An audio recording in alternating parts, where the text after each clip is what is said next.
everyone, it's me again, Marie. Today I'm going to show you several options that you can use or you can do to start a garden. If you don't have a big area, it's fine. If you have a big area to garden, then you need to find a way to start or to cultivate or loosen the soil. Obviously, the bigger your garden that you intend on having, the more effort you need to exert, or the more time you need to put into to make it or to keep it going. Here we have a bigger area. We have been gardening in this area for more than 10 years, and this is not the first time that we're going to till it. But every year, because the soil here in Tennessee is quite rocky. Some parts are not rocky, but where we live, we have rocky soil. So when we started establishing this garden spot, we haul loads and loads or wheelbarrow loads of rocks, because every time we cultivate, every time we till, there's a lot of rocks. So we collect all the rocks and we pile them in one area so that we can use it. So we have a lot of rocks. So there are things to consider when you start a garden. You need to consider the factors that your geographical and topographical situation, your climate, your area may be rocky, or you have maybe good soil or fertile soil. If you have good soil, just like in California, Oregon, Washington State, the soil there is really good, so there's not a lot of rocks. So the soil would be naturally softer and easier to till, unlike here in Tennessee. So we have to exert lots of efforts. We have to build our soil. We have to put lots of amendments. We have to do cover crops here. Every year, every fall season around October, we plant clover to help build our soil quality.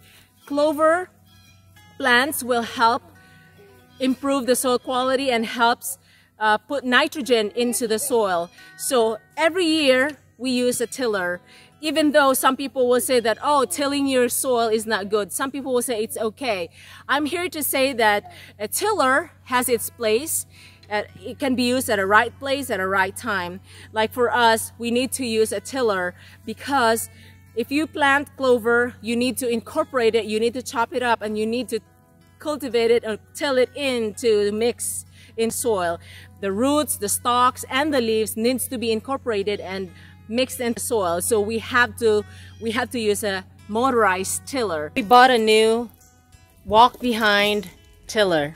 It's a Champion brand, and we're gonna show you how it works. The other tiller that we've been using, the Gravely, it needs worked on, so it's good to have an alternative. It's good to have a spare to use, so that way you don't get behind with your gardening like we are right now. Some people can't afford a motorized tiller.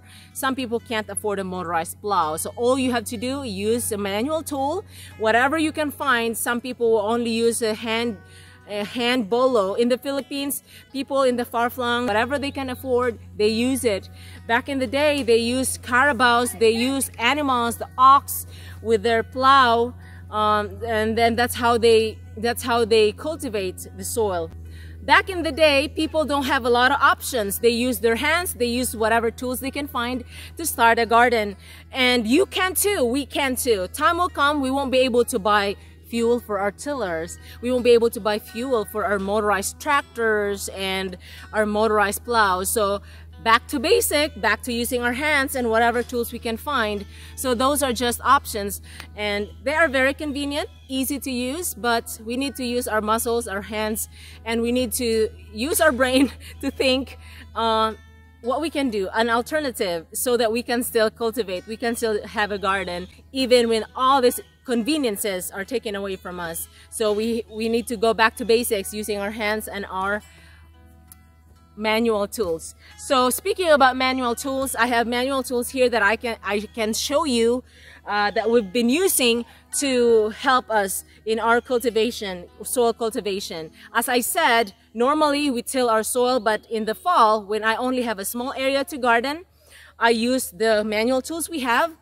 and that's pretty much it. The area that you want to cultivate, you can just pretty much use your tools. But if it's your first time gardening, here is a tip for you. If it's your first time breaking up the soil, breaking up the dirt, here's the tip for you.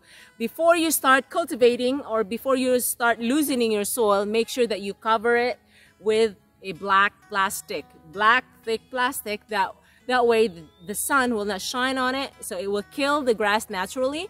Leave it on for at least 3 months, and then come 3 months after that, you will see that the grass are dead. Then you can start cultivating. You can use a black plastic tarp, or you can use cardboard. Lay it on top, the cardboard, lay it on top of the area where you want to start your garden or where you want to cultivate. And then after 3 months, your soil, the area where you want to cultivate is good and easy to cultivate, because the moisture that gets trapped in there plus the dead grass, it will make your job easier. If this is your first time gardening, it will take a little bit of time to establish and build your soil. I suggest that if it's your first time, you need to water the area that you want to plant, the area that you want to establish as a garden. You need to soak it in water. You have to water it in the morning and in the afternoon. Once all the water has soaked into the ground, then you can till it. It's quicker and it's easier. And if you can cover it with black plastic, that would be better. It will require for several months for you, so that all the grass that's underneath the tarp, the black tarp, will be killed and dead by the time you're ready for tilling. So if you intend on having a garden in spring, you may want to cover your ground around October, November in the fall. That way all the grass that's under the tarp will die. And when you're ready to plant, then when you're ready to till, it'll be so much easier with no grass on the surface, no grass growing. So all you have to do is just manual tiller or use a motorized tiller. So the disadvantage of having a huge garden is that you will rely mostly on motorized tools or motorized tiller to help you do the job faster and quicker. But if your garden is small, you may need to only use tools, hand tools. Our garden here, we have quite a space. It's a bigger area, but every fall season, we plant clover crops as our cover crops. So every year, I must admit that we till our garden in springtime, because the clover, it helps build the nitrogen in the soil. So we need to chop it up, we need to incorporate, and we need to till it. So the roots, the stalks, and the leaves will get mixed into the soil, and it helps build the soil quality. And that's the only reason why we till our garden. But we don't have to, because this is not our first time gardening this year. Okay, now we're gonna test it. It's a Champion brand, and this will be our first time to use it. Let's get going, because our garden is really late. It's very easy to start.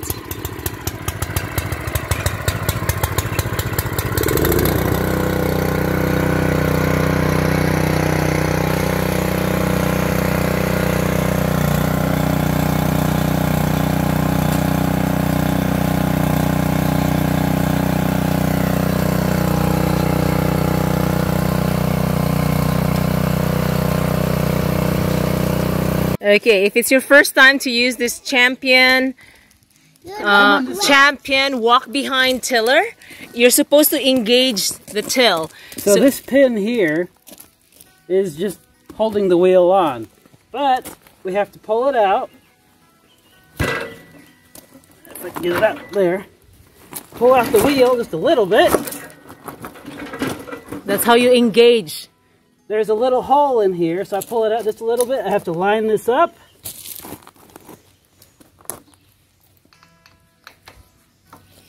I'm doing that. I know. Now it's ready to self-drive.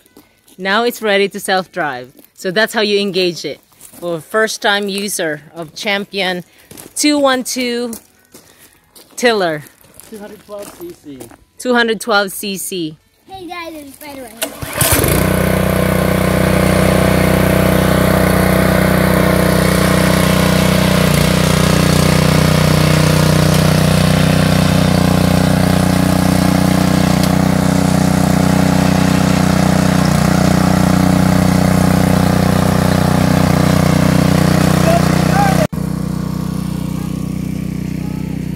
to till our garden. Not much going on yet.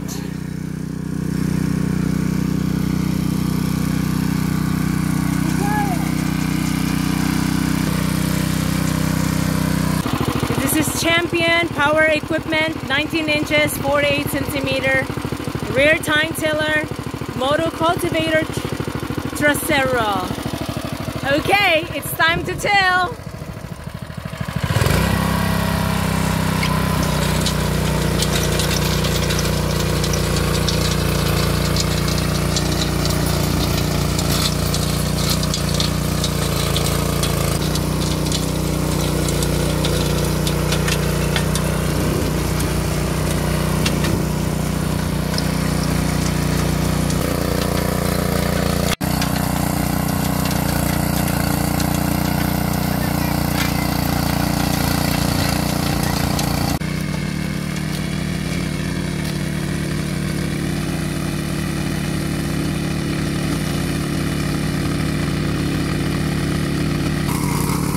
Good.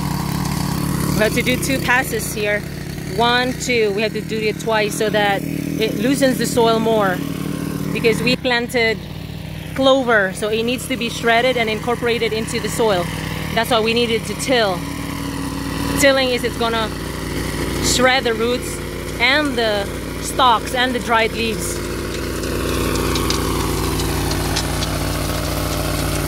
We've been here in this place for more than 10 years, so this garden is not new, but the reason why we till it using a motorized tiller is because we plant clover every fall season and we till it into the ground to help improve the quality of the soil. If you're using a motorized tiller, with or without grass, it doesn't matter, because a motorized tiller or a plow or a tractor will do the job for you. You don't even have to do that covering and all, but it's still a wise thing to do, because if you don't kill the grass first, then even if you plow it, even if you till it, and if it does not get chopped up really well, then it will grow back. So if you don't want to use a tiller, there are other options that is also less expensive. There are tools that you can use. Obviously, you can use this, a hand manual cultivator. The back side, it has 3 tines that it can help loosen the soil. Of course, this is what you're gonna do after you cover the top surface with the grass. And then once the grass are dead, and then it's time for you to cultivate, you can use this. And you can use it. This will chop up whatever roots or hard stuff that's on the ground, and this will also help loosen the soil. This is very handy, especially if you only have a small garden area. So here's this hand manual cultivator. And of course, this one and this one, they are partners. This one will help loosen, and it can also be used as your rake. So you can use this side here to level the area after you till it. This one will chop up any roots, and this can also be used, this side here can also be used as a weeder. When the weeds are this high, you can just scrape it off, and then comes the sun, it will bake the weeds that you just scraped off the ground. So that's the key. If you don't want to do the extensive weeding, make sure that it's about 1 inch high, and then you can just scrape it off. And here's another one here that you can use. Mom, we are elevator. We had no weather. That's the bloke. And here's another one, a hoe. A hoe is another tool, a manual tool that you can use to loosen your soil. But this is not as effective because it's only shallow and it's only a flat blade. This will be useful if your soil is loose and it's not hard. You have to consider the kind of soil you have. If your soil is good, loamy, not sandy or rocky. Our soil here is rocky, so when we first start our garden here, we had to haul a lot. loads and loads of rocks because there's a lot of rocks. Even now, there's still a lot of rocks here. So we just piled all the rocks that we collected from our garden. So that's another downside. Not all geographical and topographical areas are the same. If you live out west, in California, Oregon, and Washington State, the soil is really good, loamy. It's just fertile soil. Here in Tennessee, we have to build our soil. We have to do something. We need to put amendments. We need to do cover crops every year to help build the soil. We have to put mulch. We have to put compost. What? That? Cool. There's no one there. And here's another tool that we like to use. This is another hand manual cultivator. Here's 3 tines here on this side, and this side here you can use as a scraper. If there's a lot of, you can use this for scraping weeds. This side here is used for scraping weeds. If the weeds are that high, you can scrape it, and then when the sun comes, it will bake the weeds that you just scraped off the surface of your garden. And this side here is a nice cultivator as well. It can do this.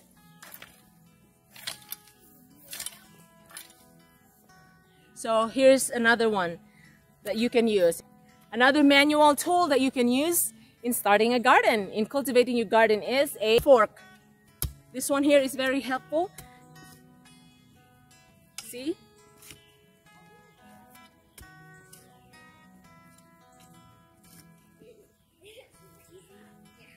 As long as your soil is loose, as long as your soil is not as rocky, and as long as your soil is moist. Fork is really good because it's got 3 tines and it's easy for it to penetrate like this. Helps loosen. Anyway, this is very useful. This is very handy. You can also use this in harvesting potatoes and sweet potatoes. So this is really good. You can also use this for harvesting carrots, onions, and garlic. I use this also, especially if the dirt is hard when you harvest garlic and onion and carrots. This is very useful. So not only a cultivator, but it's also a harvester. So this is a must-have. This is a very good manual tool. Another tool that you can use to start a garden is a shovel. A shovel is a good one, but if I had to choose between the two, I'd choose this over this. But if you have this, this is also good. This one can dig deeper, but it's got a more flat, broad shape. So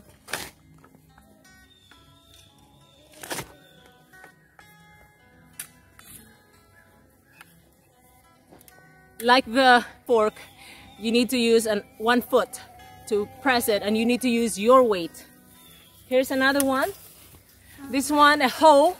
A hoe is a good one also to help cultivate or loosen the soil, but it's not as effective if you want to dig deeper into the soil.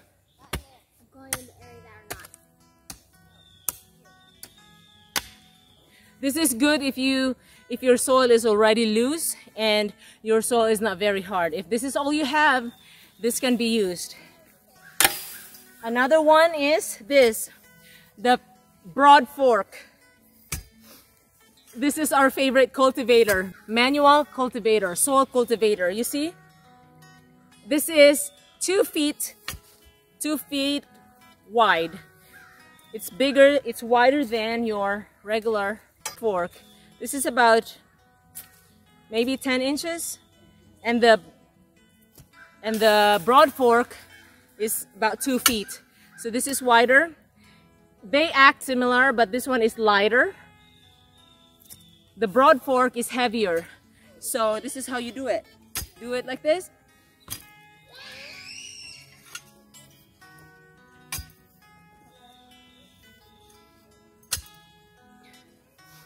The broad fork is very handy, and it helps build your muscles.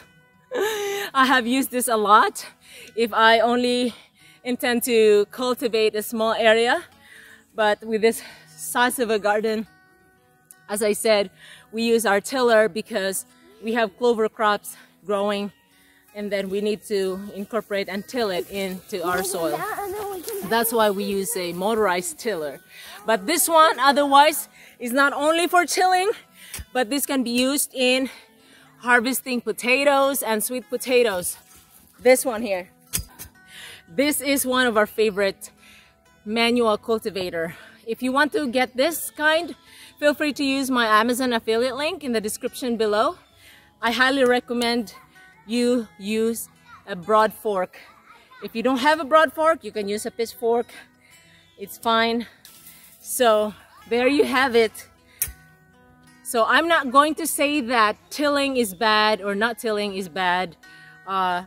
If it depends, again, it depends. If you feel the need to till your garden, go ahead and do it once in a while. But if you do it every single cropping time, you kind of think about what you can do to preserve the microorganism, the earthworms that are in your soil. Because if you till, that's the downside. If you till your garden, the downside is the earthworms, the microorganism, the flora that's already established in your soil will get disturbed, and the earthworms will get chopped up if you till. It will take a while for them to establish and rebuild their bodies back. They do grow back, but it takes a while. Some of them will die if they get severely harmed from the tiller blades. So if you can avoid tilling using a motorized tiller, please just do this. Because what this does, it's not going to till it, it just loosens it. When you till it, it powderizes, it pulverizes the soil, and it flings it and turns it upside down. So I'm not going to say that tilling is bad or not tilling is bad. If it depends, again, it depends. If you feel the need to till your garden, go ahead and do it. I hope this video helps you and gives you an insight on what we use here in our garden. If there's a will, there's a way. You just have to do what you can do, what you need to do to have a garden and to keep your garden going and growing fruits and vegetables that are healthy for you. That's all for now. Thanks for watching and happy gardening.